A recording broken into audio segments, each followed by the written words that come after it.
So I want to try something and it may go nowhere, but who knows? So I love to share stories. I love to read stories and share them with people because I think that stories can really impact people that can relate. And in my own life, listening to people's stories has always been an encouragement for me. One of my favorite programs to listen to when Elizabeth Elliot would share on Gateway to Joy was the program where she would share letters that people wrote to her. And she would always go to what the scriptures say, but she would share the stories and then she would share encouragement.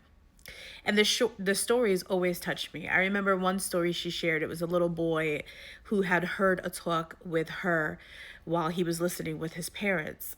And in the talk, Elizabeth is encouraging us as the body of Christ to lay down our lives for one another. So the little boy writes her and he says, "Dear Elizabeth, I want to tell you how I laid down my life for my little sister." And he talks about how he took care of his little sister who couldn't sleep. And I just thought it was amazing because here is this little boy listening to a talk from an elder and then applying what she said with his little sister. And I think that that's amazing. And it encourages me because that's why I do what I do.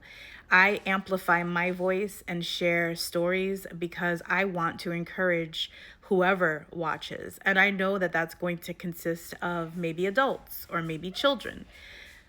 I just want to encourage people. So I'm going to leave my email address here. And if you're someone who maybe you don't have a platform yet, or you don't want to, disclose your name and sharing your story, whatever. I may get no emails, but I may get one or two. I may get a few.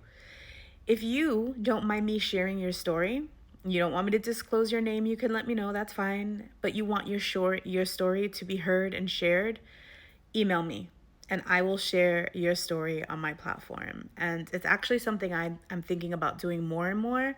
And I figured, you know what? I got to start somewhere. So let's start here. So email me your story if you would like for me to share it, and I'll do that.